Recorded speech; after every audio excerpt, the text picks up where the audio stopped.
Assalamualaikum warahmatullahi wabarakatuh. Saya Kesha Haura dan saya akan membahas tentang unsur senyawa dan campuran di bab 5. Pertama-tama kita akan membahas tentang unsur. Unsur merupakan bagian terkecil dari suatu zat. Zat dapat terdiri atas satu unsur dan tidak dapat dibagi menjadi zat lain. Contohnya seperti emas, besi, atau lainnya. Pengelompokan unsur. Unsur di alam dikelompokkan menjadi 3 kelompok, yaitu yang pertama unsur logam, dengan sifat kuat dan keras, mudah dibentuk, menghantarkan listrik, dan terlihat mengkilap. Contohnya yaitu aluminium, seng, dan tembaga. Yang kedua yaitu unsur non-logam dengan sifat tidak dapat ditempa, tidak mengkilap, dan memiliki kemampuan menghantar listrik yang rendah. Contohnya seperti oksigen, hidrogen, helium, dan lainnya. Yang ketiga yaitu unsur metaloid. Unsur ini merupakan unsur peralihan antara logam dan non-logam. Memiliki sifat logam dan non-logam, seperti berupa padatan, rapuh, dan bisa menghantarkan listrik dengan kondisi tertentu.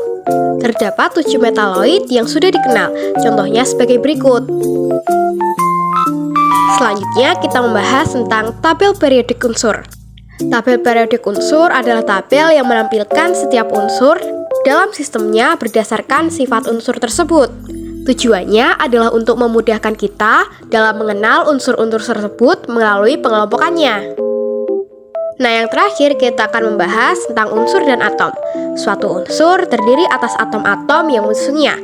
Yang pertama proton, kedua neutron, dan ketiga elektron.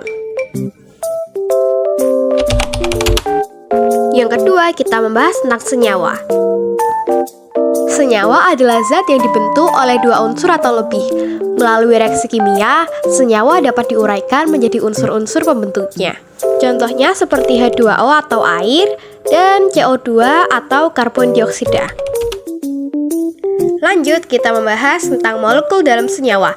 Molekul-molekul yang bergabung dan membentuk senyawa.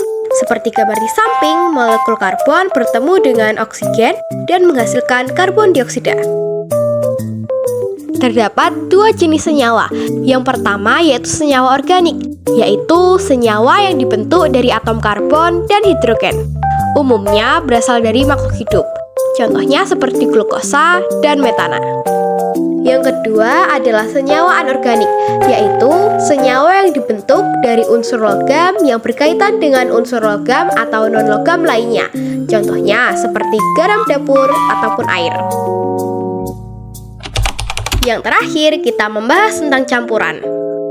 Campuran merupakan penggabungan 2 zat atau lebih dari zat yang masih memiliki sifat asalnya. Contohnya seperti air sirup, teh, ataupun kopi. Campuran tidak membentuk zat baru dan zat pembentuknya masih bisa dipisahkan dengan cara tertentu. Ada 3 jenis campuran. Yang pertama yaitu larutan dengan ciri-ciri bersifat homogen, zat larut tersebar merata dan tidak dapat disaring. Contohnya yaitu air sirup. Yang kedua substansi dengan ciri-ciri bersifat heterogen, mengendap dan bisa disaring. Contohnya adalah air kopi. Dan yang ketiga adalah koloid dengan ciri-ciri bersifat heterogen, bersifat stabil, dan bisa disaring menggunakan penyaring ultra. Contohnya yaitu susu. Dan berikut merupakan cara pemisahan campuran pada partikel yang tak larut. Yang pertama dengan pengayakan dan penyaringan, pemisahan zat dari cairan dengan menggunakan alat berpori. Yang kedua dekantasi, yaitu pemisahan campuran yang sedimennya sudah mengendap di bagian bawah wadah dan cairan di atasnya dituangkan sedikit demi sedikit. Yang ketiga sentrifugasi, yaitu pemisahan campuran yang memanfaatkan gerakan partikel dalam proses pemisahannya dengan alat berputar motor. Dan yang terakhir yaitu pemisahan campuran pada partikel yang larut. Yang pertama yaitu distilasi, atau pemisahan campuran dengan memanfaatkan titik-titik yang berbeda. Dan yang kedua yaitu kromatografi atau pemisahan campuran berdasarkan perbedaan kecepatan zat-zat pada permukaan benda menyerap, seperti kertas. Nah teman-teman, mungkin itu yang dapat saya sampaikan. Terima kasih sudah menonton. Wassalamualaikum warahmatullahi wabarakatuh.